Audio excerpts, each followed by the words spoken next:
Episode number 3 of the Board Together Games podcast is made possible by our loving families and listeners like you. Thank you.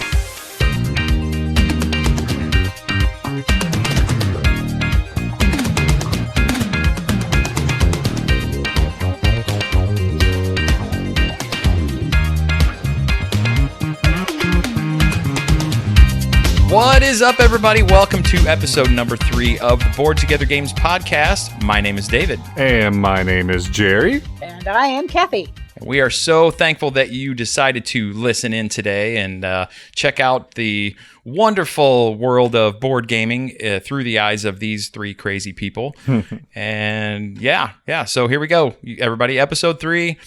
I guess first off, what's been going on with you guys? It's been a little while. We've had a little bit of a delay since our last recording. We've had all kinds of problems. We've had scheduling problems. I had internet issues tonight. Just everything seems to be against us here. What's going on? Oh, man. For me, it was finals week last week and just doing all that and, crazy kids just getting sick and... Yeah, it's been a good time, but finals are over with. I get a whole week off, 1 whole week. Oh, hey, that's better than nothing. I know. Before I go back and do my second half of my classes. So, yeah, I'm looking forward to, we should get this one recorded and do another one while we're at it. We probably should just record 6 of them all at once, and then we'll have... That's right. And then just spread them out and pretend like we've been doing it. That's right. No, we can't. There's too much new stuff coming, right? We got to be right on that bleeding edge of the new game releases, yeah? Oh, we are. We are. I don't know. I was going to talk about Catan tonight. Oh, I love Catan. I do too. No, I mean, the days are getting shorter, right? It's getting colder outside. We were supposed to have a camp out the other night, and man... It rained real bad the night before, and honestly, the forecast called it was going to get down to freezing, and I was like, you know what? Maybe we'll just hang out and grill some food and call it a night. Smart move. Yeah, I think it was. Oh, did I tell you guys I went to Miniature Market? Oh, yeah? A little while ago. No, hey. Yeah. What was going on up there? Well, quite a bit, as usual. Always. We're kind of lucky because that's kind of our FLGS, isn't it? It is. Sure is. Which is kind of cool. I picked up a couple things. I picked up Hedara, which is kind of a new hotness thing going on right now. A lot of people are pretty talking excited about that. Yeah. I may be talking about that later. No. And you know what's weird? This is what's weird about Miniature Market. It seems like every time I'm in that store, they have sitting there just taunting me a single copy of a game that usually I've been looking for a long time and I haven't been able to find because it's either out of print or something like this. It's just not really available anymore. And there it is, just looking at me. And then I have to buy it. So that happens. It's got the rays of sunshine all around it. Oh. No, that is why... my pocketbook doesn't allow me to go there very often. Oh, I know. Because otherwise it gets emptier, and then my wife gets mad, and it's not a good combination. Well, this time for me, it was that game was Archaeology: The New Expedition, which is just a little card game that honestly I haven't read the rules since I've gotten it, so I can't even really tell you that much about it. But I just remember from watching people talk about it when it was a newer release that it was just a really good kind of little filler game. So I was excited to get that one. And I also got Cartographers, which is the fairly new, it's a roll and write game with kind of the Tetris Polyomino style write down on your own little player mat kind of thing, but it's set in the role player universe. Oh. Go figure that one. Yeah, that's pretty cool. It's kind of weird. I mean, I thought it was kind of a strange concept when I first heard it. I'm like, wait a minute. So we're doing roll and write, which is all the rage right now. We're doing the Tetris stuff, which is all the rage right now, right? Mm-hmm. But we're going to put it in the D&D type of environment. That's kind of weird. But it actually works. But anyway, so I thought that was pretty interesting. Oh, and I almost bought Machikoro Legacy. I did not know they had a Legacy. Interesting. Yeah, I kind of think I should have picked it up. And I honestly don't know a whole lot about it other than it's Machikoro Legacy. I mean, it kind of says it all as far as what it is right there in the title. But yeah, a lot of people kind of bad talk Machikoro, saying it's not a very good game. And I can kind of understand why. There's some kind of needless meanness in that game, I guess you could say. You guys and your needless, meaningless. I don't mind it in that game, actually. I really don't, because to me it's a quick enough game, Yeah. and that's kind of the litmus test for me. I don't mind player interaction, negative player interaction, as long as the game is kind of quick and whimsical and is over pretty quickly. It doesn't bother me. If I'm building like my own universe, right, and then somebody comes along and just stomps all over it, that bothers me. So reality bothers you. That's what you're saying. Well, yeah, I deal with enough of that in my daily life. I don't need it when I'm playing games. Ah, okay. That's exactly how I feel. Yep. Ah. I want to call you guys pansies, but I won't. No, you can. That's fine. I'll edit it out, but you can call us pansies. Pansies. Oh, so what else has been going on, Kathy? What's been going on in your life here lately? Not really a whole lot. Really, the main thing that's going on is my husband's trying to finish his bachelor's, so I spend a lot of evenings watching TV by myself while he's trying to get all his schoolwork done. So he's kind of in the same boat as you, Jerry, trying to get everything finished. And Yeah. he's almost finished with this one class. He's got his exam tomorrow, and then he moves on to his last class before he gets to graduate. So Nice. yeah, so we're pretty excited about that. And other than that, really, What's with all you adults going to school and stuff? What's that about? Ah, I know. Trying to be mature. Trying to actually finish something for once in my life. You know. No, I think it's great. I'm kidding. I think it's fantastic. it is a good thing. I don't think I'd want to do it anymore, but I think it's great when people want to do it. Oh, yeah. So. Well, see, it's great as long as I love the subject. So to finish There off my you go. bachelor's, the first two classes were like writing and expository writing. I hated those, and they were a drag. But then I'm getting my degree in psychology, and the remainder of these classes are all psychology classes, and they're fascinating. And then I get to apply weird, strange experiments on my family, and it's fantastic. Wow. I don't know what that is. Expository. It's supposed to be like paper writing, essentially. How to write a professional sounding paper or a legit paper. It's terrible. It's awful, and I hated it. You know, it's weird. I actually wouldn't mind that. I would think that was kind of fun and cool. Yeah, no, don't like you anymore. Okay. Well, you know, No, that's go. That's why I hated high school, but I loved college, because in college I got to pick what I wanted to learn about as opposed to being told what I was going to learn about. So, But you still have some core classes you got to knock out in college. You know. right. But even in college, the core classes were things that I liked, like algebra and calculus and those kind of things. So, Okay, I'm going to expose myself as a super nerd here. You ready? In high school, I asked if I could get extra credit for diagramming sentences because I love to What? diagram. Yeah. Oh, no. you know, what's sad is I don't think my kids can even diagram a sentence. Well, they weren't taught. Well, I They think weren't they taught were, how. but they didn't put the same kind of emphasis on it as You they mean did when we were in emphasis? school. Yes, but a different syllable. No, I enjoyed. They drilled it in our heads. I mean, I remember just spending weeks upon weeks upon weeks doing sentence diagrams. It was ridiculous. Yeah. I believe my wife was showing me a meme that said, you want to blow a millennial's mind, you just show them a rotary phone, lock them in a room, show them a rotary phone, and then write the instructions on how to use it in cursive. That's great. With the sentence diagrammed, right? So With a sentence diagram. Like, yeah. figure that one out with your iPhone. Best of luck to you. Man, we sound old. Okay. Well, I've been working on getting have you ever gone through these spells in your life where you feel like just you need to change some things? With me lately, honestly, it's been organization. I just feel like everything's disorganized. Even though everything kind of has its place, I feel like I need to get myself more organized. And so I've kind of been trying to up my EDC game. And I don't know if you guys know what that, Yeah, what that is. I do. For those of you who don't know, EDC means everyday carry. So it's the items that you carry with you all the time, blah, blah, blah. So I've just been doing just hours upon hours, it seems like, of research for just everything from wallets to key organization to just, the pants that I'm wearing. I know it's probably too much information, but No, I went through that. And when I landed on my wallet that I finally found that I love.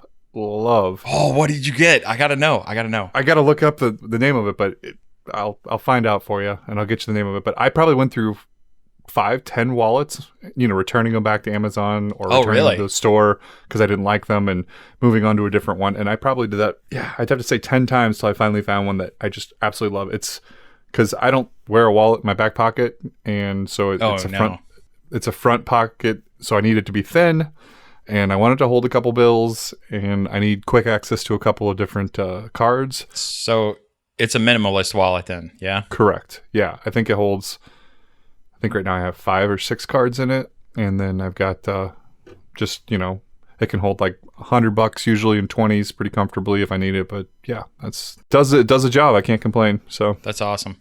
So what do you do with the rest of your stuff that would be in your wallet? I transferred all of the punch cards and rewards cards and stuff to an app, and I took care of that way. And then I minimized my keys down to just really just the car keys, the 2 different cars on my keychain, and then a shard, which I use for opening beers and the occasional Phillips head screwdriver and things like that. You probably should call it a multi-tool instead of a shard. I was thinking something completely different. Wait a second. On my keychain? What? But yeah, so I don't need a house key anymore because we have a smart front door. So I just got a code on it, and I know whenever somebody comes in or out of the house. So that eliminated the need for house keys for us or for the kids. They just need to remember a number and then not scream it throughout the whole neighborhood. My front door is dumb. And that's okay. But have you landed on a wallet yet, or? Yes, I have. I am carrying the Travax Original 2.0 wallet, which is basically just 2 aluminum plates. But actually, I take that back. I think one's aluminum and one's steel. It is RFID blocking, which I think is a must these days, right? Yeah. And it's just got paracord wrapped around it to hold those 2 pieces together, and all your stuff just slides right into it. And then it's got a belt clip / money loop on it for sliding bills underneath, and that's it. Yeah, I got like 6 cards in there, and a little cash, and that's it. It's amazing. And that little paracord lanyard is so easy. You just reach in your pocket, just grab that, pull it out, done. That is cool. I like that. Yeah. And it has a bottle opener on it, which I never use. And the other everyday carry for me is a knife. Oh yeah. Keys, knife. Mine's gotten a little more simple because I did for a while carry a gun as well, but now it's just I don't do the concealed carry thing anymore, really. So yeah, come mug me, whoever wants to mug me now. I'm an easy target. I will remember that. All right, well, I guess we ought to start talking about some games, huh? What? Is this a game podcast? Yes, it is. Unless, of course, Kathy, you wanted to talk about your EDC. No? I thought this was an EDC Cup podcast. No. Okay. Sorry. It's okay. So, Jerry, what have you been playing, man? Oh my goodness. I pre-ordered a little game nobody's probably heard of it before, but it's called Tapestry. And it's by Stonemaier Games. And I do love Stonemaier games. There isn't one that I've played yet that I've been like, this is awful and I never want to play it again. They're always well produced. They're always really well thought out in terms of their gameplay. They're usually pretty unique, the way that they put them together. And I thoroughly enjoy them. One of my top 2 games, is Scythe. So I would play Scythe anytime. So I was excited to see that Jamie was busting out a Civilization builder. And so that I really excited to see that. When he did that, I jumped into his Facebook group and kind of followed, and I pre-ordered, and mine was delivered 2 weeks ago. And so we busted that out and played it, I believe it was 2 weeks ago, right guys? Yep, that sounds right. And I gotta say, the game is like playing, if you've ever played a Civilization game on your computer, like Civilization or Age of Empires, it's the same idea. You're going to be able to win the game by either straight up military control or by exploring the board or by advancing in technologies. There's a lot going on, but it's not very complicated to pick up because there's really only 2 things that you ever do in the game. You either take income or you move up one of the tracks, and there are 4 different tracks. And those tracks then give you perks or give you resources that allow you to continue moving up those tracks. And so I thought it was just a lot of fun. I don't know if I'd rank it as high as Scythe. Like, I still absolutely love to play Scythe. I do love that Scythe seems to be a little more head to head, a little more attacky when you want it to be. And I think there's some similarities between Scythe and Tapestry as well, in that they both have that engine building aspect to it. You've got your mat in front of you, and on there you're trying to move these buildings off of it in order to get, each time you do an income turn, get more stuff for it. And so you're trying to work towards that. And the game builds towards a pretty fantastic end. I know I had a pretty good end, but it was it was ridiculous. I don't know what the exact score was, but I think I scored 180 plus points on that final go around. It was pretty huge. It was pretty. You were huge. in the 300s, that's for sure. Yeah, and I was only at like 120 before the end of that income phase. So you can really score some points, and it really builds towards the end. And the first 2 rounds, Dave was like, I don't even see how you score 200 points on this game, because we only had like 20 points by the end of the second income phase, right? Second era.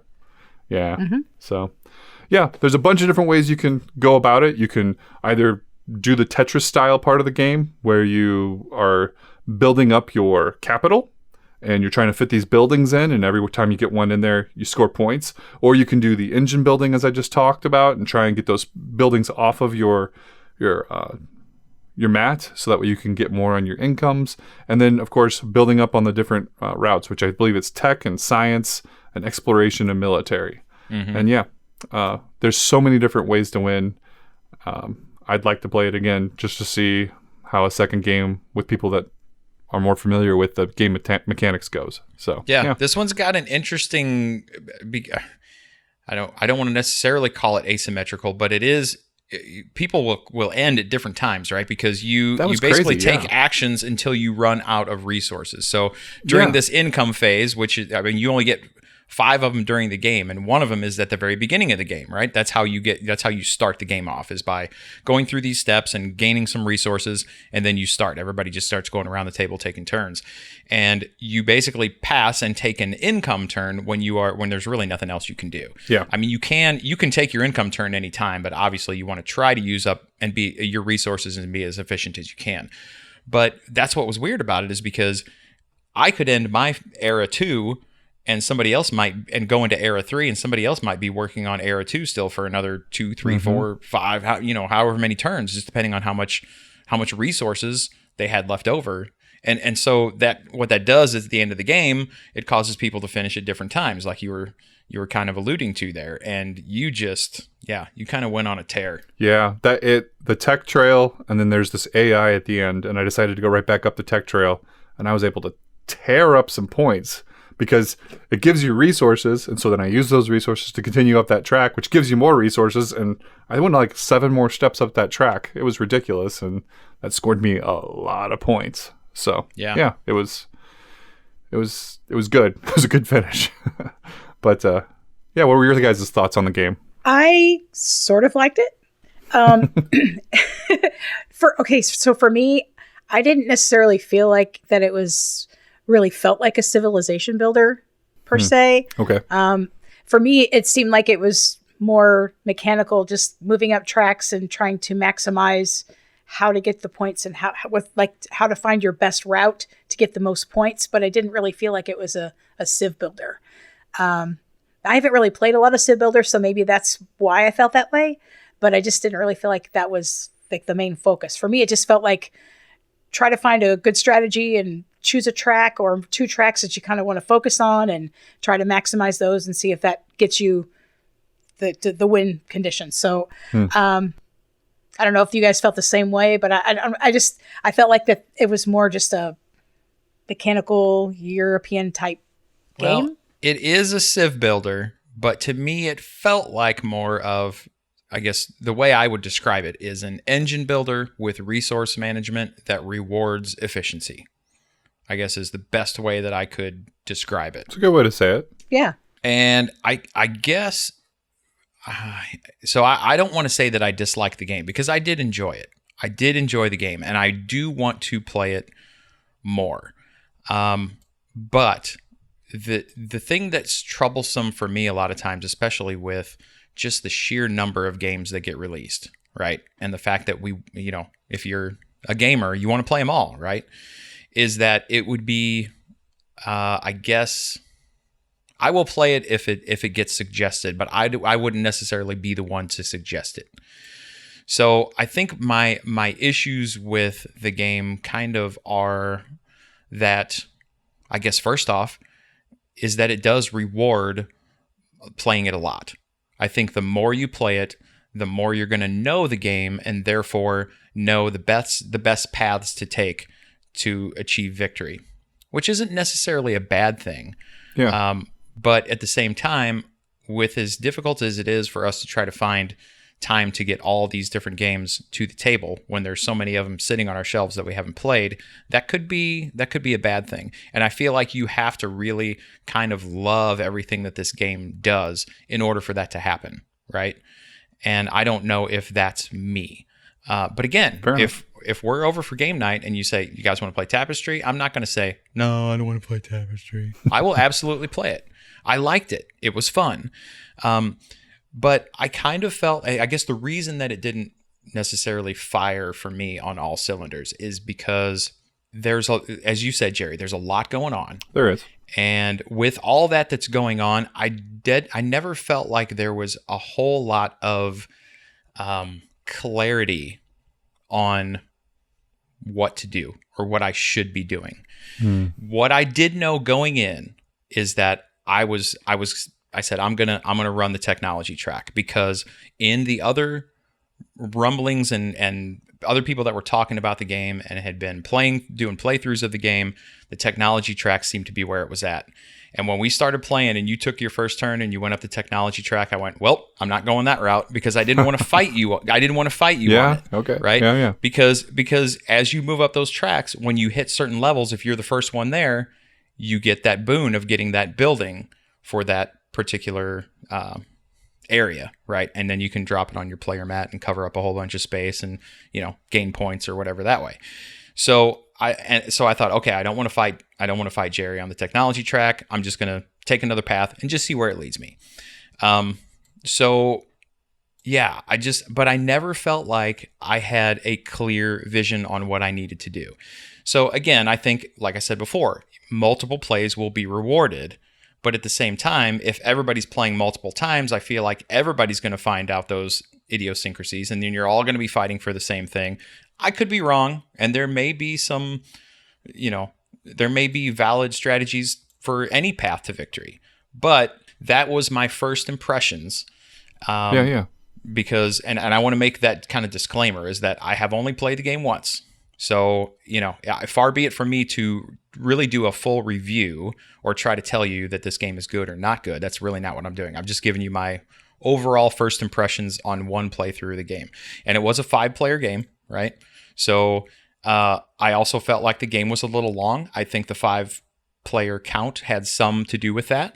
For sure. But I do feel like my lack of clarity on a direction in the game, and probably everybody's lack of clarity on a direction in the game, also added to that playtime, right? So I didn't feel like there was a lot of cohesion in what was going on, both in gameplay and in, oddly enough, art and graphics. So, I'm wondering if maybe subconsciously that didn't have an effect on my experience, I guess. Mm-hmm. Okay. Because I'm looking at the board and it's this, everything was very clean, everything was well done, but it didn't really fit together well for me. So the game board is very graphical, right? A lot of iconography and graphics and things like that. But then the cards and everything were very artistic. And then the buildings were these big 3D models that were beautiful to look at. And to me, it just didn't feel like it all connected together aesthetically or I guess mechanically. Interesting. But again, they're all very good mechanisms. It was very well thought out. It's a very well designed game. I'm not really trying to knock it. I'm just kind of trying to explain, I guess, what my experience was and kind of how I felt about it. So there you go. Well, and I kind of feel similar to the way Dave felt, because I think, first of all, we kind of game similarly, like our thoughts on strategy. That's true. And we are related, so that makes sense. Exactly. So the same thing happened to me that happened to you, Dave. You decided that you were going to go technology until you saw Jerry heading up that track, and you decided to go a different route. Well, I had decided to go up the science route until the first couple turns. That's what you were doing. And I said, well, then I think I need to change my mind and go somewhere else. And the only other option that I could really see that I might be able to maximize the buildings was the exploration. But it took me a while to get there. I don't really know what I did wrong to not give me the resources to be able to go up that track efficiently. But I never got to the end of that track because it seemed like it took me a little while to get there. So, yeah, I kind of felt the same way. So from what I've seen from the Facebook group and just watching win conditions and points scored and all that, there's a lot of this game, unlike other games like, Broadhorn or anything else, there's a lot of different ways to win. Like there's a lot of people who can pull off not just a technology track win, but a science win or an exploration win where that's the primary tracks they're going up. And there's people who do like a 2-track win or that are just well balanced and they're able to pull off a win. So I think trying to come up with one strategy is going to be hard. And also, like you said, if somebody starts out really strong on a track, you're probably wise to just go ahead and try and find something more balanced or go to a different track. And with 5 people and only 4 tracks, it's you're not going to be able to necessarily own one track all to yourself. There's going to be some conflict. Agreed. So, yeah. Well, it'll be interesting. I'm curious. I don't know if the data's there, but it would be interesting to know from those people who are posting those wins and their point scores and things like that. Who are they playing with? Are they playing with people who are learning the game and they're the one teaching it and they've played 8 times and everybody else is on their first or second play? So I feel like a lot of that stuff's going to play into it as well. True. So yeah, I think time will tell with this one, right? Definitely a good game. I meant to ask you though, Jerry, is your copy a standard copy or is it got upgraded stuff in it? No, it's a standard copy except for the dice. I bought extra dice so we didn't have to pass around the dice. But other than that, that's the standard copy. Amazing production, that's for sure. They always do the amazing production. I give them that for sure. Yeah, it was funny when we were driving home that night after playing that game, because Kathy and I carpool because she lives kind of on the path from between Jerry's house and my house. We were kind of talking about it a little bit, and we were discussing Stonemaier games and kind of ranking them, right? Yep. Of what our favorites were and kind of, this is my top and then this one and then this one. I want to hear this. Oh man, I got to remember now. Well, my number 1 is easy. Viticulture. Yeah, because it's my number 1 game of all time. Go back and listen to episode 2 if you haven't. So, Viticulture, and then directly underneath that, I think what was it? I think it was a tie between 2 Castles of Mad King Ludwig and Euphoria, and then Scythe, and then Wingspan, and then so Tapestry would be right underneath Wingspan for me. Okay. So, but here's the thing. Those are they're all great games, right? So They even are. though it's number 6 or whatever on my list of Stonemaier games, it's still a great game. Yeah. So, Kathy, I can't remember your list either. Yours is just a little bit different from mine. Yeah, a little different. Wingspan Trying was to remember. higher. Wingspan was first. So there you go. And I believe it was Viticulture and then Euphoria, Tapestry. Or no, Between Two Castles, then Tapestry, then Scythe. Or no, Between Two Cities and then Scythe. This is breaking Jerry's heart. I'm sorry. I'm just going to cry over here in my corner. Need to find some Scythe lovers. Nothing against you, Jerry, at all. All the haters around here. Well, but there you go. Any other final thoughts on Tapestry? No, I'd like to give it more than one more playthrough, but I agree with you. We have too many games. I wish I could hit pause on the game production for 6 months and just catch up, I'm thinking 6 years, honestly. I mean, we really could. Yeah. I mean, there would be an uproar and anarchy and dogs and cats living together. But people would go back and rediscover the great games. I mean, that's such a great point. That is such a great point. They go back and be like, "Oh, I forgot how much I loved, whatever." Never heard of that one. What's whatever? Whatever's the best. It is the best. Kathy, what do you got for us? I've been playing Century: A New World, which is the third in a trilogy of games by Emerson Matsuuchi, Plan B Games, and it is all set in this Century universe. It is 2 to 4 players, and in this third installment, what you are doing is you're America in the dawn of the 16th century, exploring new lands and trading with locals. So what it does is it incorporates really fun resource mechanisms that's found in all Century games, but this time it uses worker placement as the main idea of the game instead of pick up and deliver was the second game and hand management was the first game. Yeah. So on your turn, you either place one or more of your workers or you rest. Which means taking all your workers back. And each location shows the amount of workers that's needed to perform that action. You place the correct amount of workers and take the action to that space. If someone else has already taken that action, then you have to place one more worker than what has been previously placed by the previous person, and that player gets his workers bumped back. And then he can use them again without having to rest. So you're also not allowed to bump yourself. And you're gathering these resources in order to purchase gold cards with victory points. In order to win, once a player has accumulated 8 cards, that triggers the game's end, and each player then gets one final turn until you get back to the first player. Then you add up all the points from your cards and any other tiles that you've accumulated that would give you points, and whoever has the most points wins. Let's see, we played this game together, David. Unfortunately, we didn't get to play with Jerry. We'll have to do that soon. Yeah. But David, what are your thoughts on the game? I enjoyed Century: A New World. I would have to say that it's honestly my favorite in the trilogy is still the OG, the original, right? Century Spice Road. To me, Century Spice Road is just, I don't know, there's something just perfect about it. That simplicity of you either buy a card or you play a card to get resources or you rest. And that game, I mean, it just zips along. Player turns take less than seconds, right? I mean, it's and you just move. I mean, if people know what they're doing, they played it once or twice, it moves really fast. The game is really quick, and it just works. It works really well. And this one does a lot of the same stuff. It's just a little bit more complex, not very much, just a little bit more complex. The art style's very familiar. The mechanisms and kind of the feel of the game is very familiar from the other two.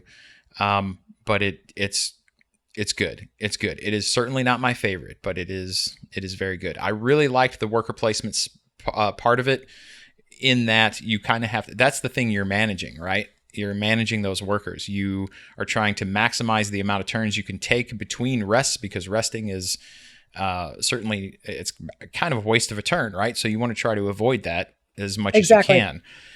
So you're trying to balance this. Okay, I really need to take this action over here because that would be the best for me. But if I put my workers over here, there's a better chance that I'm going to get bumped and I won't have to rest.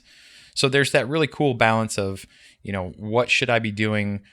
What's best for me? What's gonna be the most efficient for me? Right. How can I maximize my turns? Exactly. Yeah, I enjoyed that part of it quite a bit.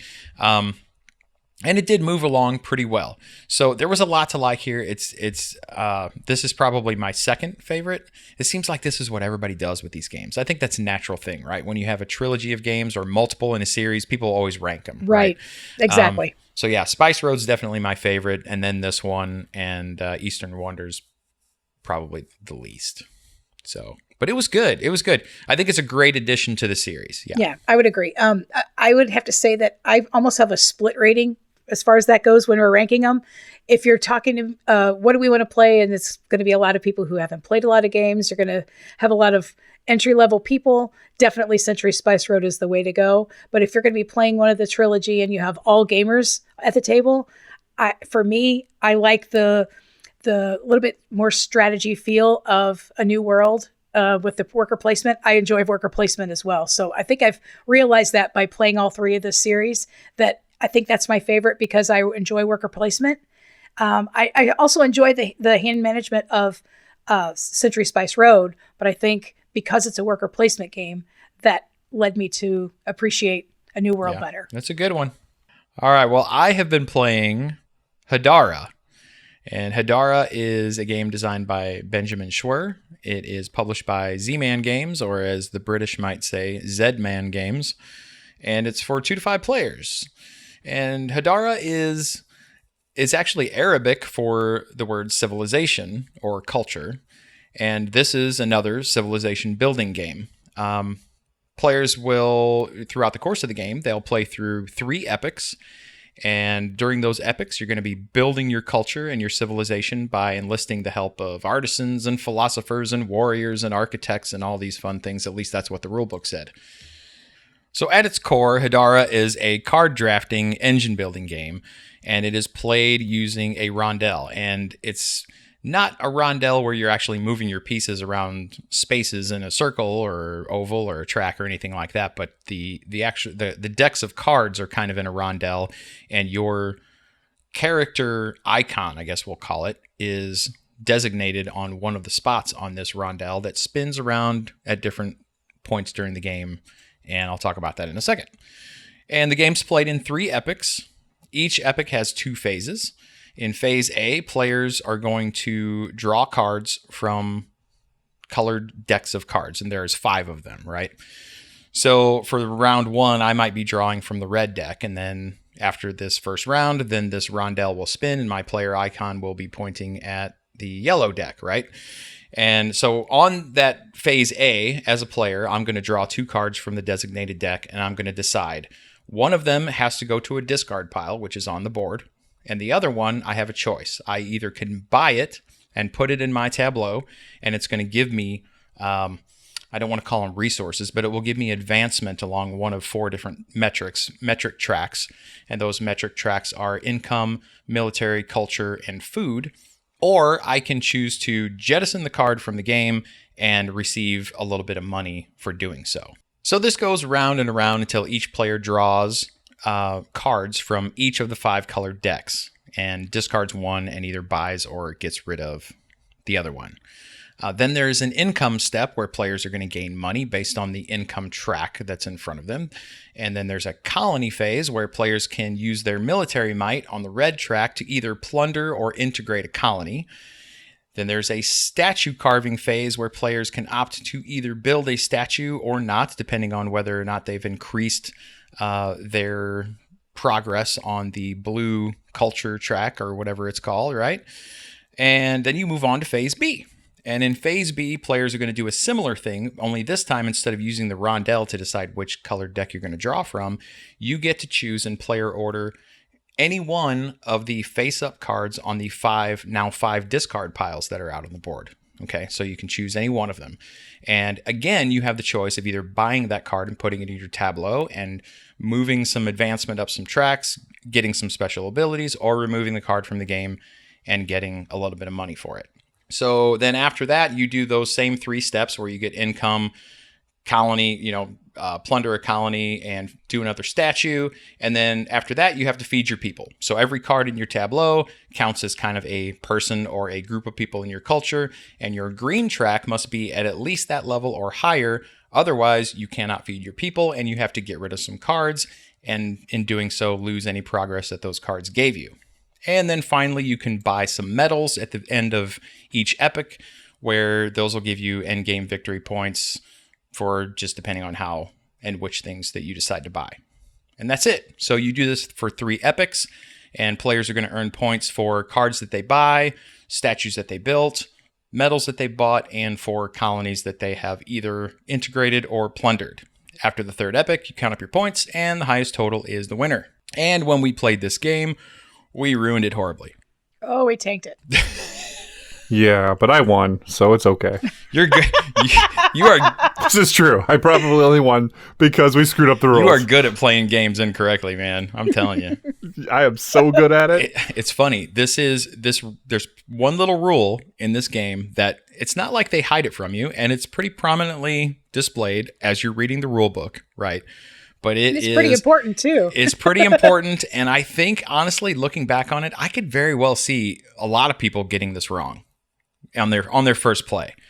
And that rule is when you purchase a card and put it in your tableau for any one of the 5 different colors, the next time that you buy a card of that color, you get a discount and the discount is equal to however many cards of that color you already have in front of you. So, for example, if I want to buy a yellow card that's worth 6 or that costs 6, and I have 2 yellow cards in front of me already, that cost is discounted down to 4. Well, we did not play that way. No. And it had... So Kathy and I have played this game again, Jerry, since we played it wrong the first time. And it made a difference, but it didn't make as big of a difference as I thought it would. I mean, it was... How many points did you guys score? Well, I was at... What was I at? You had 175. You were 175. Yeah. That's 54 points more than me. And I won our last game. Well, I guess what I mean by it making a difference is, for example, in the third epic, I would have thought that we would have bought a lot more cards, right? I threw away 3 of my 5 card buying opportunities in the third epic. So did I. Yep. So was it to keep the cash? Was that or was it because you couldn't afford them? I couldn't afford them. Couldn't afford them. So there was definitely, everybody scored more points. So, for example, my mom played and she had never played before, and she scored 140. So, or 142, See? something like She that. had 142. Yeah. But again, I guess part of what I mean by it didn't make that big of a difference is it still felt like the same game. It didn't feel like it was this huge, totally different experience. The experience was still very, very similar, right? So just the point totals were different. Yeah, and I feel like the spread was similar as well. It wasn't like somebody ran away with it. You know what I mean? So Yeah. I don't think it would have made a big difference in the final result, I guess is what I'm saying. It's just that the totals were a little higher. Okay. So All right. if that makes sense. So other than that, yeah, I really like this game.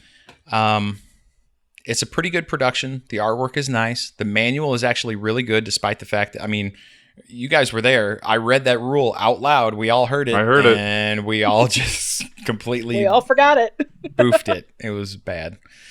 But yeah, I think it was a really unique take on a card drafting and civ building game. I like the decisions of which tracks that you can, decisions of which track to focus on and which cards you should grab and which ones you should trash, because there is a little bit of strategy there. You can kind of throw things away. If you see that people are working on or really gearing towards a certain strategy or a certain track and maximizing their efficiency on a track like that, you can kind of dump those cards and even work together with other players to say, hey, Jesse over here, just totally randomly that came to my head. I don't know where that came from.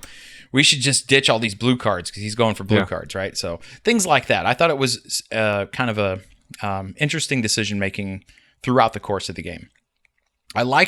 Honestly, a lot of people hate the idea of having these food tracks where you kind of have to manage this and feed your people at the end of a round. I've never really had that much of a problem with it, and I think it was done really well in this game.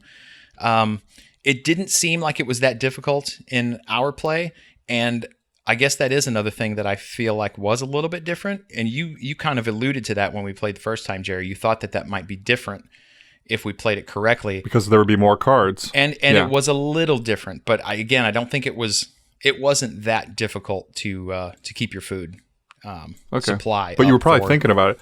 Like, I can't tell you. Every time I counted it up, I was like 2 or 3 ahead. It never even crossed my mind to worry about food. And it really didn't. But maybe I think one time in our second play, where we played it correctly, that it was kind of an issue. But when I noticed it, I had plenty of time to correct it before the end of the epic, and it worked out magically. It was fine. It was really not that big of a deal. But I do feel like that with more play, it's just like any game. With more plays, it's going to be easier. The only issue I think I have is that I feel like this game, now only having played it twice, that there is the possibility that could get a little bit samey after a while because the cards don't change. I mean, if you actually have a full player count, you use most of the cards. The only decks that you don't see every card are the purple deck, right? Right. But if you have fewer than 5 players, some cards will never make it into the game. So even if you know every card in the game, you won't always know exactly which cards are out there. But outside of that little bit of variability, there's not a whole lot of variability in this game. So that was kind of my one little issue with it, but I enjoyed it. What do you guys think? I definitely enjoyed the game. It, to me, felt like a little bit of an engine builder. I guess that's where the Civ builder comes in. So I enjoyed that part of it. There's something about this game, I'm not sure exactly, I can't really pinpoint it, but I definitely loved this game. I felt like I was being clever as I was building my civilization and making sure all my tracks were exactly where I wanted them to be, and deciding what strategy I wanted to go for and how I want to make sure. I want to make the blue track a little higher so that I can make sure that I can get my statues built so I can move forward on other tracks. And it was a very interesting mechanism. I enjoyed how it played out. I also thought that the way we had to look at food differently with the second play that we played, I actually did pay more attention to the food. I know Dave said he didn't really pay attention to it, even though we were playing it correctly. He didn't really feel like he had to pay attention to it, but I did. I did buy a lot of cards. I'm not sure how many you ended up with at the end, Dave, but I actually had quite a few, and I had to make sure that I was getting green so that I could make sure that my food track was correct. I almost ran short on that third epic. I had to make sure that I at least had enough money to buy a green card to make sure that I could get my track up correctly. But I definitely enjoyed the game, and I will play it again, no problem. Yeah, I had no problems with the game. It was fun play. I obviously liked it way better because I won. Probably wouldn't have liked it as much had I lost, but At least you can admit that. I think everybody has to admit that. That's something that definitely colors the way you feel about games. That's why Kathy hates Scythe, because she lost. Had she won, she would love Scythe. That's all there is to it. But anyway, yeah, so I think I feel the way about this game as Dave feels about Tapestry. I'll probably never be like, hey guys, let's bust out Hadara, but if you do, I'll play it. Sure. Luckily, as I was kind of putting some things together for this episode, I just happened to look up Hadara on BGG, and when I typed it into the little search field there, I got 3 results, and I was like, what is going on here? And sure enough, there are already 2 expansions coming out for this game. They're both small expansions. But yeah, one of them it's kind of a micro expansion. It's introduces new point obtaining elements called monuments and marketplaces. So I don't really know anything other than that. Just that's kind of what it introduces, just some tiles and things. And the other one is 48 cards. So I think that is going to be a lifesaver for this game, really. Just having more cards that you can put into those epic decks to just increase that variability. I think something that this game really could use and would really benefit from is some sort of player abilities, some player variation. Like at the start of the game, oh, well, I'm this civilization, I can do this thing. But you're this civilization and you get to do this. You mean like Tapestry? Well, yes. And again, those are good. Those are definitely good elements to have in a game. Taking it back to Tapestry, it wasn't that any of those things were done poorly or there wasn't enough. In fact, if anything, I kind of felt like, in my mind, Tapestry suffered from, at least for my brain, a little too much. No, that's fair enough. So Hadara kind of falls a little short. And on the flip side of that, you're saying that Hadara could get tiresome after, 10 playthroughs. I think you will not have that problem with Tapestry. And maybe I'm wrong, but I don't feel like I would. Well, it wouldn't be tiresome because it is too samey. I think it would be more tiresome because it is tedious. Ooh. I don't know about that, but okay. Well, I mean, different opinions, right? Yeah, but you're wrong. I don't even know how to respond to that. Fair enough. At least not that I can do on this, on this episode or on this podcast. Well, we are on webcam, so if you want to show me something, feel free. Well, anyway, that's Hadara, a fun little game, not very complicated.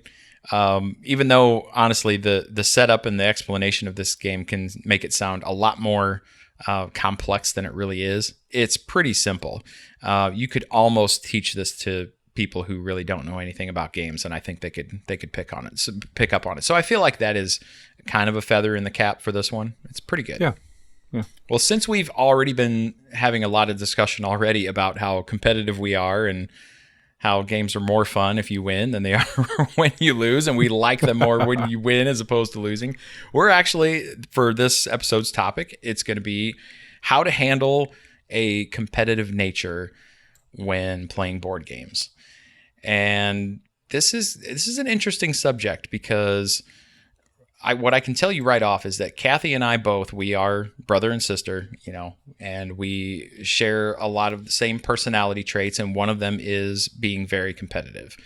Yes, and I know that it affects how I respond to a game, even down to whether or not I like it or dislike it. Now, there are exceptions to that rule, just like everything else. When I played Scythe for the first time, I got just slaughtered. But I knew because of how the game worked, everything about it made sense, and I enjoyed it. And it was fun just trying to build towards this crescendo in this game, right? I really liked it, and I knew I wanted to play it more. And I will tell you now that I have won it at least one time. I like it more. No. Yeah. No, it's a fantastic game. So there are exceptions to that rule, but there are indeed times that whether or not I win or lose or how I am performing in the game, and sometimes that's just a matter of maybe I didn't win, but I feel like I did really well, that'll have an effect, right? I think it ties into longer games, right? I mean, if it's a really long game and I'm not doing well, that's going to have an effect. And I want to win, right? So I want to win at all costs, and it's something that I'm aware of in myself, and it's kind of a bummer. How about you guys? Well, obviously, since we're brother and sister, and you've already mentioned that I'm pretty competitive. Yes, you're correct. But I feel like being competitive can be a good thing.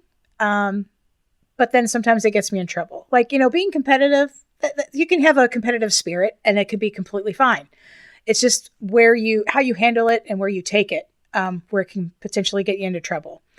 Sometimes I hate that part of me. I wish I didn't let it get to me as much as I do. There's certain games that I immediately get in my competitive mode, and no matter how much I try to avoid it, it happens. And I really try to be cognizant of it, and sometimes it gets away from me anyway.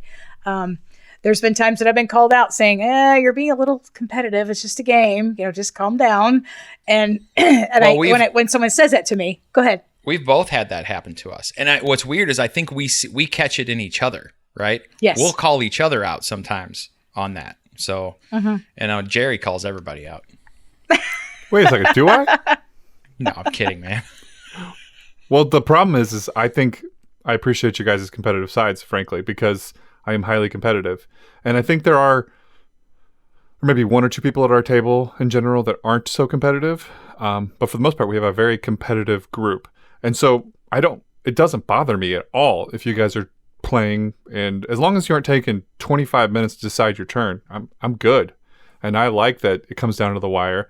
And I think the only times that I truly get competitive and angry is if I think the game is unbalanced somehow and I've caught the raw end of it. Ironically, if the game's unbalanced and I've caught the positive end of it, you're not going to hear me complain. But if I can find a way that the game is unbalanced in some way, shape, or form, Monopoly, that kind of unbalancing, where just somebody's getting ridiculous rolls and it's all luck and blah. Then here's an interesting question then. Do you feel like if you are not competing well or performing well in a game, do you find that your brain will try to trick you into finding imbalances that maybe aren't even there? Because I know I do that sometimes. Funny enough, I have to double check myself, and because it's actually a psychological term called the fundamental attribution error, where you want to go ahead and push it off on somebody else or something else and not put it on yourself that you might be screwing this up. It's something we do. And so right. I somebody who's really bad at it, and I love him, is my brother. He'll find a mechanism in a game and he'll be like, obviously this game producer's not thought this out because this is such an unbalance. And he'll argue until the mechanism is taken out of the game because somebody else got that mechanism and he just thinks it's so unbalanced. And I mean, I try to trust that if a game has gone to full production, that the hundreds of playthroughs that have gone through, they're going to catch the majority of it. There might be something small, like for instance, the little trick with Industrial and the Ruskevskis, I think, in Scythe. That apparently is a combination, those two, that can just run the table. And so you don't want to do that. So that's how you always play? No. Actually, I try to make sure that never happens in our games, so it's never an issue. But yeah, that is those two combinations give somebody an unfair advantage, and that's fair enough. But having known that, you take it out of the game, and everything stays relatively balanced. You have to catch yourself because you want to find all the reasons why you're not winning, and obviously can't be you, or because you played poorly, or because you got a little unlucky, which is why games that are ridiculous in luck just make me angry. Well, luck is another thing where I have to go back to something like play length. I tend to like shorter games that have a lot of luck and longer games that reward better strategy. That's true. I will give you that. Because if it's a short game, although even some of those really short ones annoy me to no end, but if it's a short game, I can put up with it for the little bit of time. Like we played that little... What was the name of the game with that was set in Alice in Wonderland with a bunch of dice? And for the life of me... Play Me. Yes, Play Me. For the life of me, I could not roll a 5. Like, I would do like 20 rolls just to catch that 5, and I didn't do it once. But it was a short enough game that, you can laugh it off. That's not nearly as much as if you've invested an hour and a half of your time, and then you lose because you can't roll a 5. Well, and that's what we did, is we laughed it off. And I think that the reason that becomes so much more palatable is it becomes an experience. It's part of the experience. And if you're sharing it together and at the end, everybody can have a good laugh, and that becomes something that you can talk about in future meetups and gameplays and things like that. I'll remember that time we played this and this happened to you. To me, that's part of what makes gaming and the social side of it so great, is that it's experiential, right? Is that For a sure. word? That's a word. Yeah. Right? Experiential is a word. So, yeah. That you made up. So it's funny because I actually think that playing board games more and more, the more that I play, the better that I get.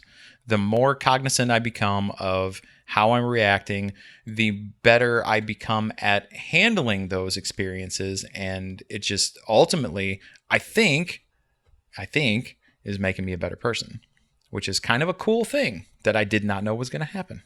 I would tend to agree with what you're saying. I found that I feel like I've learned something as I'm playing board games, because I used to always be, I have to win no matter what, I have to win.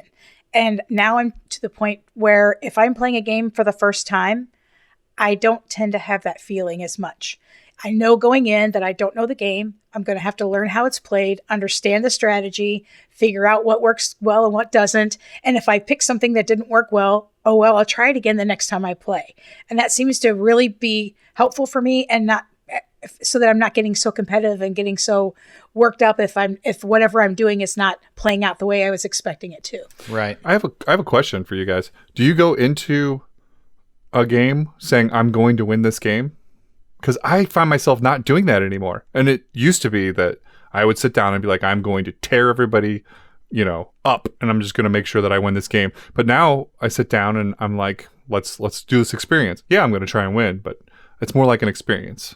I don't know that I have ever sat down to play games, ever, where I've told myself audibly or in my head or anything, told myself I'm going to win, going in with that I would call it confidence as opposed to arrogance, but I don't know that I've ever done that. I guess part of me has just always kind of feels like I have the capability to win at anything that I'm playing. Oh, I get that.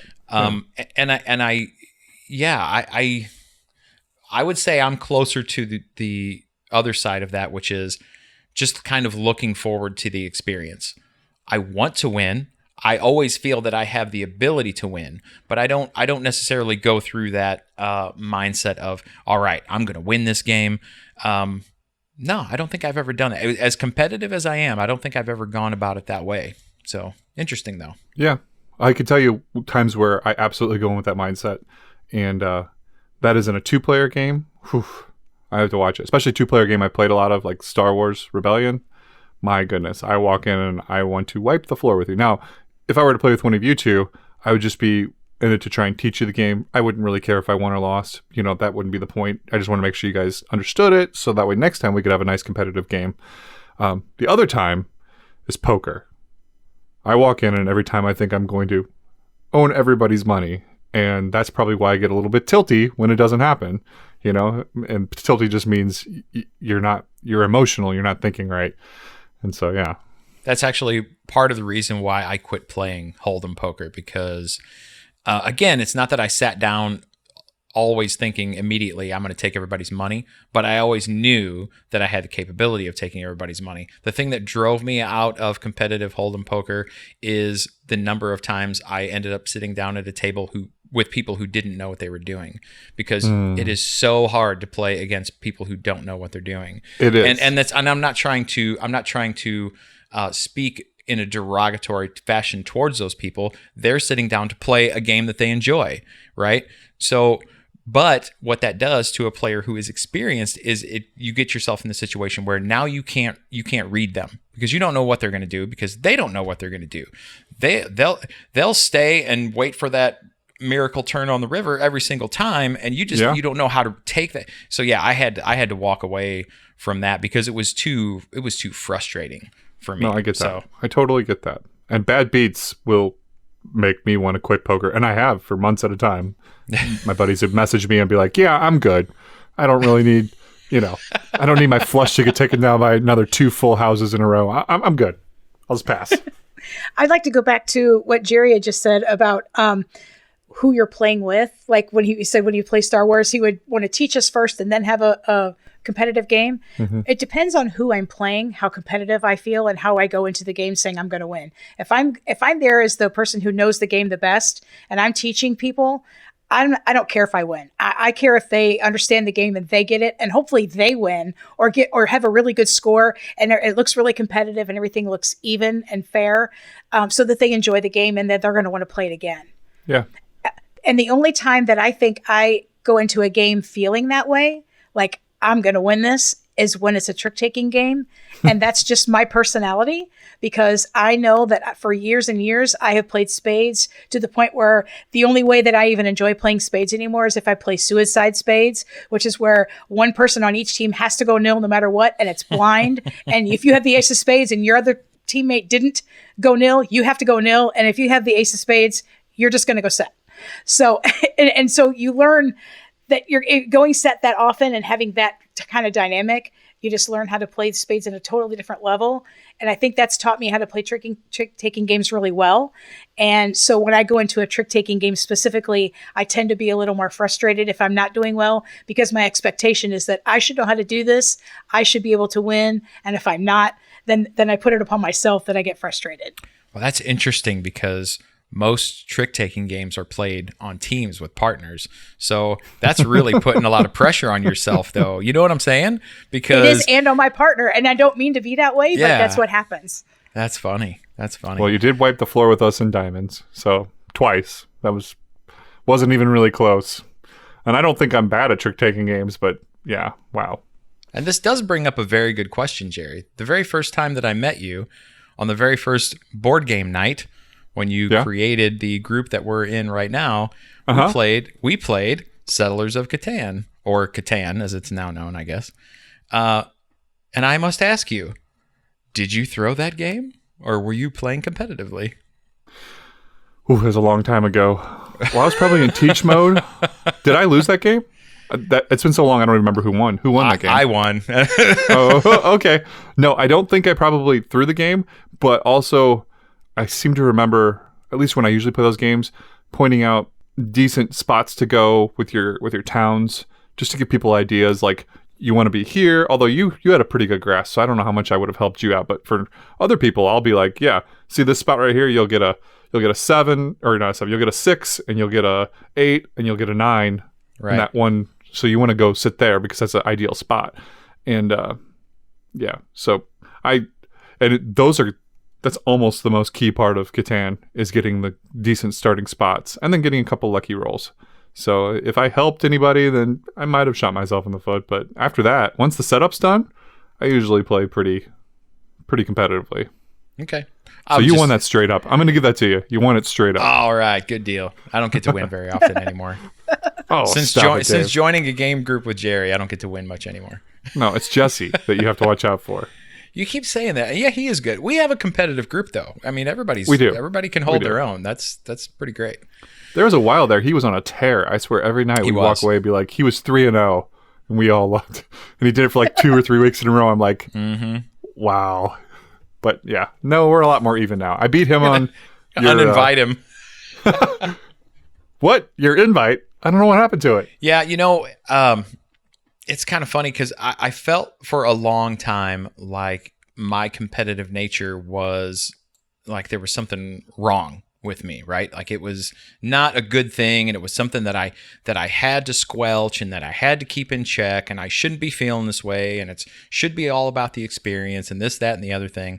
And honestly, to the point where I felt like I had to just kind of seek some guidance on this. So I kid you not, I'm not one of these people, first of all, who can quote a lot of Bible verses, right? It's just never been a really strong suit of mine. So yes, I looked it up. I decided to go look up competition, in terms of biblical references and things like that. And I found some pretty interesting things. So in 1 Corinthians chapter 9, verse 24, Paul writes, "Do you not know that in a race all the runners run, but only one receives the prize? So run that you may obtain it." And I thought that was really telling, a really great way of describing it. So, I mean, we're expected to always go into situations in our life, games included and competitions included, it with the not necessarily an expectation to win, but to give it everything you have, right? For sure. And I feel like that's what I do. Now, my reaction to it might not always be the best, but the competition and the competitive nature in me isn't inherently the issue and isn't necessarily wrong, right? So I thought that was pretty great. I also like Ricky Bobby 1-1. If you ain't first, you're last. That's one of my personal favorites. Wow. Just wow. Come on. That was good. No, that was probably terrible. Please forgive me, Lord. You should ask forgiveness for that one. Good night. Where do you go after that? Good night, everybody. We had a good run. Oh, gosh. Well, getting back to the Bible, I actually did some looking up of competition myself, and I found in Philippians 2:3, which is kind of the other side of the coin a little bit from what you found, Dave, is Philippians 2:3 says, "Do nothing from rivalry or conceit, but in humility count others more significant than yourselves." And so I was looking at it from that perspective and thinking that maybe he was telling me that I shouldn't be competitive and I should be more even-keeled and make everything more fair and include others and not try to beat them, but try to help them and try to encourage them to even beat me. You know what I mean? Like, yeah, no, that's really interesting. And I guess in a way we are kind of talking about the same thing, because we should be competitive. We should always give everything that we have in the tasks that we undertake, but at the same time, it just shouldn't be all about you. It should be about the game, or it should be about the experience, or it should be about everyone being able to enjoy themselves, right? Right. So I think that stems from attitude, though. I mean, if I go in and, I know, playfully I've said booyah to you guys, and I hope you guys realize that. But if I go in and I was really, truly like, booyah, and then I talk smack for the next 10 minutes because I beat you in Hadara, for whatever, then that's not good. That's not good at all. That's when it becomes boastful. Yeah. That becomes boastful. I don't like it. I can tell when Dave is upset because he's lost, or when Kathy's upset, and that doesn't make me happy. I enjoy the victory, but I also don't enjoy seeing you guys be all sad about it. We do our fair share of ribbing. We do our fair share of trash talking. And I think that's healthy. I think that's good. And yeah, but there's also the ability, like you said, Jerry, to be able to kind of tell when somebody is maybe not enjoying themselves, or maybe I just need to step off a little bit, and I think we all do a pretty good job of that. Well, and we've seen that before, and I have seen that in multiple different game groups, where there's somebody who's obviously not enjoying themselves, and they are getting upset that they're losing, and there's two parts to that though. If you do throw the game to them and they know what's going on, they're not going to have any more satisfaction from winning from that. But at the same time, if you continue to smash them without, it's rough, because how do you recognize that they're having those feelings and treat them, respectfully, but not give them a sympathy win, Right. Well, and I don't think you should ever do something like that. I think that goes against the spirit of a game when you for sure throw it for somebody else. Unless you're talking about kids, that's a little different. Nope, my kids do not win unless they beat me. Well, now I have had a mixed experience with that. I had obviously when my kids were really young, I could have beaten them at every game that we played. So what I did was I towards the beginning of it there, when they were really young, I mixed it up. I would win, and then I'd let them win one, and then I'd win a couple, and then would let them win. So they got the experience of both sides, right? That's fair enough. But now I don't have to do that at all, because my youngest son Ryan usually does beat me at everything. So fair enough. Well, at the end of the day, I think our God is a competitive God. I think He competes for and desires our attention and our affection. And so I think because of that, He kind of put that competitive spirit in a lot of us. I mean, not everybody has that drive to compete and to win at different things. But I think at the end of the day, if we just keep in mind that we do those things and go into those situations, just like everything else, do it for His glory and not our own, I think that's ultimately the key. Yeah, I agree. Well, there you go. That's our take on the competition and competitive nature in games, and how to handle it, and how to handle it with others, how to handle it in yourself. Hopefully there was a little bit of good information in there for you. Let's go ahead and move into a new segment that we're going to be doing now and again called Where is the Love? And what this is about is we're going to pick a game that we are all normally going to be familiar with, that we think maybe just isn't quite getting the attention or the respect that it maybe deserves, right? And for this particular installment, our first installment of this segment, we would like to talk about a game called Broadhorns. I guess the full title is Broadhorns Early Trade on the Mississippi. Broadhorns is a game designed by Jim Harmon, is published by Rio Grande Games, and is for 2 to 4 players. And in this one, players will be acting as traders, running, not Traitors, but Traders, running broadhorns along the Mississippi, picking up and delivering goods in the early 1900s.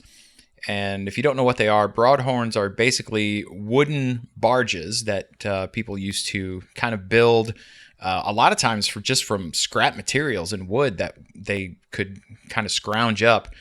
And there were very few luxuries on these things for anyone on them, whether it was the sailors or the passengers. And that's what they used a lot of times, and just using the current of the river to take them from city to city on these little river cities, right? Just moving goods up and down. And that's, what this game tries to mimic. And during the game, players are going to be taking actions to move their broadhorns down the river, picking up and delivering goods and passengers, all the while minding interesting things like spoilage and seasonal restrictions to your movement, and in an effort to gain gold, which basically in this game is your points. So at the beginning of the game, all players start in St. Louis, which is kind of the big hub and the beginning point of all of your journeys in this game. And in St. Louis, you can buy goods from the market, and the market kind of changes as things are bought and sold and drawn back out of a draw bag as the game moves on. And you're going to take actions, and there's only a list of 2 that you can choose from. You can either move your broadhorn down the river, or you can take what's called a port action. Your movement is regulated by the season. This game takes place over the course of a full year. And the port action consists of selling goods and then optionally buying goods if you want to, and then picking up or dropping off passengers if you have those available to you. And each turn, you must, at the beginning of your turn, spoil any of the goods that you have on your Broadhorn that are susceptible to it. And not all of the goods are. I think there's 5 total goods in the game, if I'm remembering correctly. So the different towns are all going to want different goods. So you kind of have to plan ahead when you're purchasing goods to have the things that you're going to need at the spot that you want to go farther down the river. You can also pick up new goods at the towns you deliver to, but not all goods are always going to be available to you in those new towns, so there's some planning that goes into that as well. You can always decide to scrap your Broadhorn and start back over in St. Louis at any time during your journey. And each time a player delivers goods to a town and they deliver at least one perishable good, one good that can spoil, they have to put one of those goods on what's called the season tracker, and that is kind of the timer for the game. When that fills up, the game is over.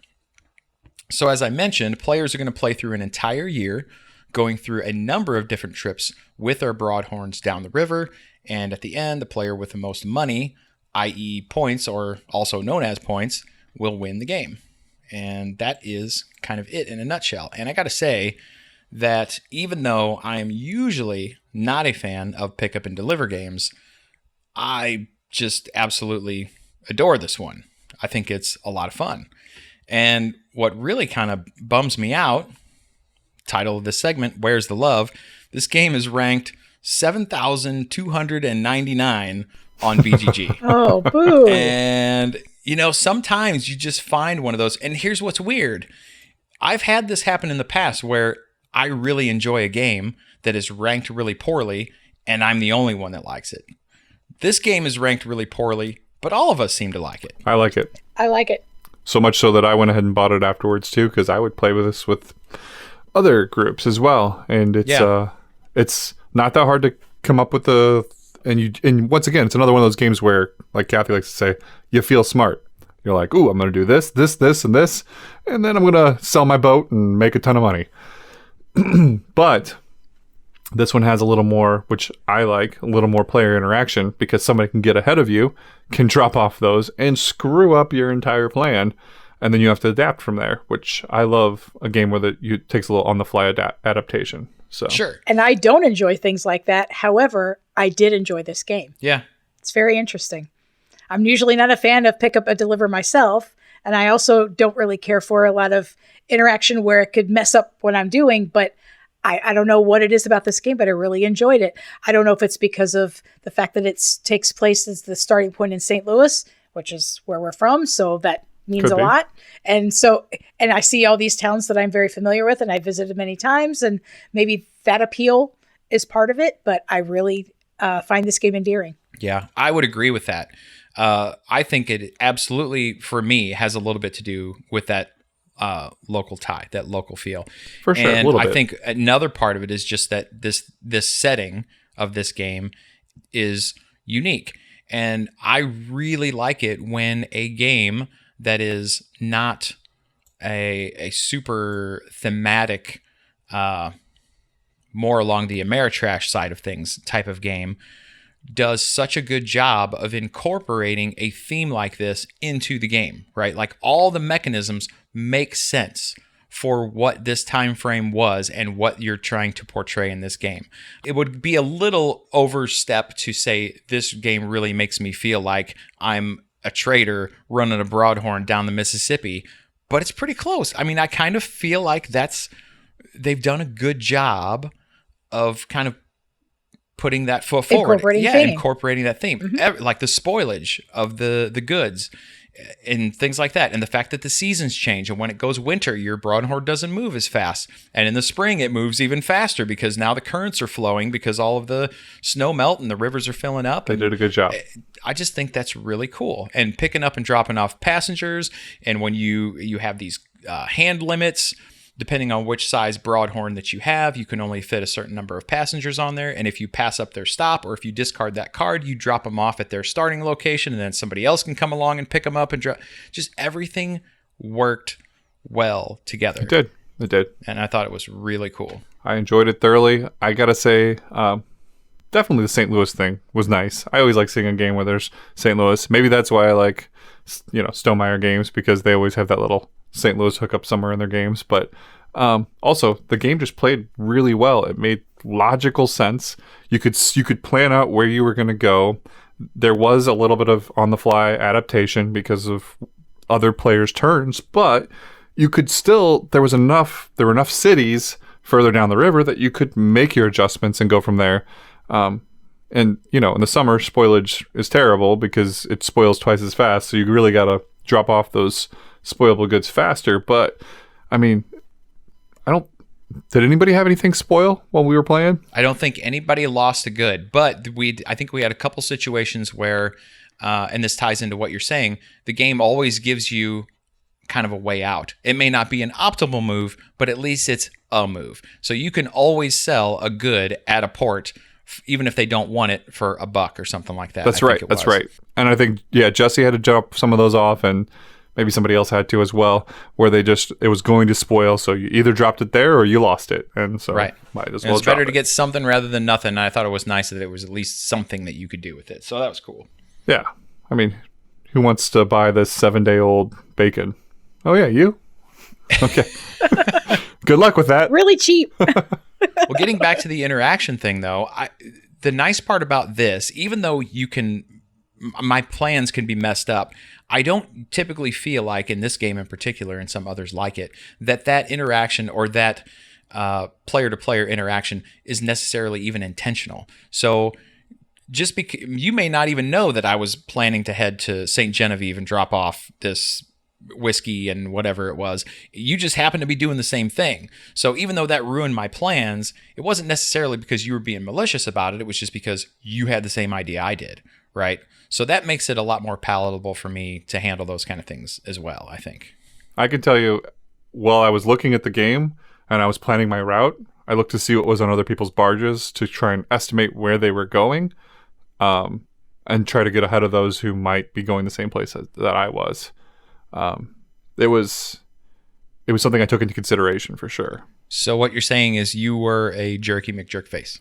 I wasn't doing so it wasn't like I was like, I'm going to go in here and Dave's, right head to head with me. So I'm going to go ahead and sell goods where I can tell he's going. It wasn't that so much as like Dave has exactly the same goods I have or close to them. If he goes and makes stop X and stop Y, then we're going to be competing for the same thing. So I either need to get in front of him or I need to take a different route. Well, I would agree with that too. I think I did the same thing. But I did, there was at least one time in the game where somebody ended up making the same move I did, and I didn't see it coming simply because it looked like, and I had assumed that they were going farther down the river because they could have made more points by moving that farther down the river, and they didn't, and that threw me off. So I guess that's what I meant by, well, it happened. But it was unintentional. It was unintentional. Right. Yeah. Right. Although if he sacrificed his own points, maybe he did do it intentionally. I don't think they did sacrifice their own points, though. I think they just didn't see that more optimal move is what I could be wrong, but that's kind of what I thought. Who was it? Are you talking about me? No, it was Jesse. Me. It was Jesse. Oh, was it? We talk about this kid a lot. We might have to have him on as a guest star. He needs to come on. Yeah. Right. Yeah. So the components in this game, in my opinion, are pretty good. I would stop short of calling them very good or especially great. The cardboard could be better. I think that's kind of a typical thing in Rio Grande titles. Their cardboard kind of sometimes leave a little bit to be. And what I mean by that specifically is the punch boards aren't real good. There can be some tear out and things like that on. I had that on cardboard. One Piece. Yeah. The barrels were good. I feel like they could have done a little bit better job of making either one of two things: either making those goods units a little more distinctive, which I guess they couldn't because you're drawing them out of a bag, so they have to be the same, right? They have to feel the same. So that makes sense. But the colors, that was a train wreck. the colors of the 5 different goods was a complete mess. In my personal opinion. Number one, because I'm colorblind, but I think even if you aren't colorblind, a couple of those were just too similar. The white and the tan were very close. The white and the tan were very similar. Which I guess is the whiskey and the flour. Was that what they were? They were Wheat. very, very close in color. But and honestly, in 2000, I guess this came out last year, 2018. I feel like there's no excuse for that in today's gaming world and today's gaming market. I feel like we should be past that. But in the grand scheme of things, I guess it's kind of a small thing. But otherwise, I thought the artwork was great. I think the look of the board and the player mats and all that, I thought was done really well. I think the iconography was good. It wasn't too complex. The rule book was good. Did you guys have any other issues with the game? No, I'm in agreement with you. I think all the components, other than like you said, the cardboard being a little iffy, the rest of it was really nice. The way that the player boards looked, and the broad horns, everything was laid out really well. Like you said, the iconography was beautiful, worked great. Yeah, I have nothing else to add to that. I enjoyed that game, and anytime you want to play it, let me know. We'll play. Yeah. So here's something interesting that I kind of feel like ties back into our discussion about Hadara, whereas in that game it became pretty obvious to me just with a couple plays that game after multiple plays is going to kind of feel a little bit redundant, a little bit kind of the samey, right? Yeah. But I feel like this game could be the same way, but I don't think I mind as much. I don't really see that as much of a drawback with this one. It's weird how that happens with different games, but this could. You could easily look at this and go, because obviously it's never going to get an expansion. I really don't see that ever happening.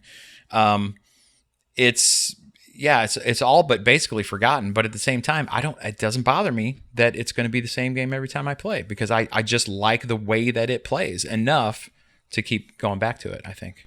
I have a theory on that, and that's that this game, there's not a lot of verbiage, there's not a lot of different mechanisms in the cards, and so the game isn't complicated into itself. Whereas Hadara, each of those cards doesn't, they have specific mechanisms to play down. And so as you get to recognize those cards, it's going to become a little more like, what to do with that card, how to play that card, that card's not for you. Whereas with Broadhorns, it's more like, am I ahead of this person? And then what cities are available? Let's play it out. So it's just a different, I guess the mechanisms lead to less redundancy, or feeling less redundant would be a better way to say it. Yeah, so overall, Broadhorns, to me, great game. I will rarely turn down a play of this one. Kathy, what's your final thoughts on this one? Oh, I definitely play it again. Even though, like I said, it's not a pickup. My pickup and deliver is not my favorite, and it's not my kind of game that I would gravitate towards. I'll definitely play it again. I really liked it. Yeah, I think there you go. That's our consensus on Broadhorns Early Trade on the Mississippi.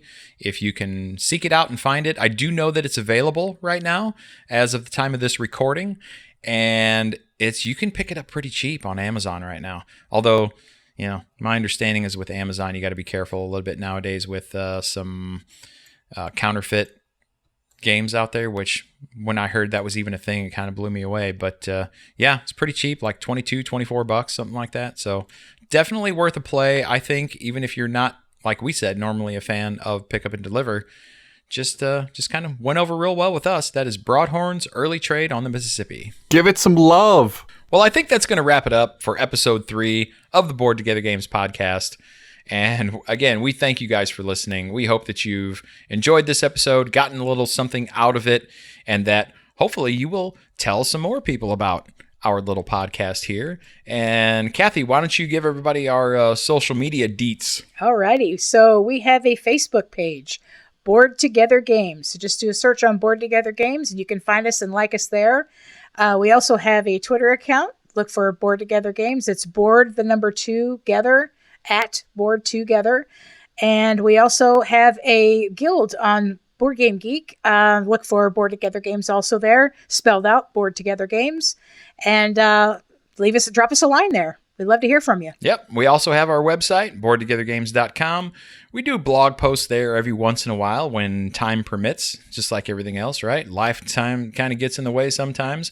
But we're just very happy that you took some time to listen today. And if you are our one listener so far in England, the person who listened to our podcast over there, we appreciate you. We thank you for listening. We thank everybody for Thank listening. you. We love you guys very much. And again, do whatever you can. If you like what you're hearing, help us grow this podcast. We would very much appreciate it. And remember, you guys, if you're bored together, Board together. thanks for listening. We'll see you next time.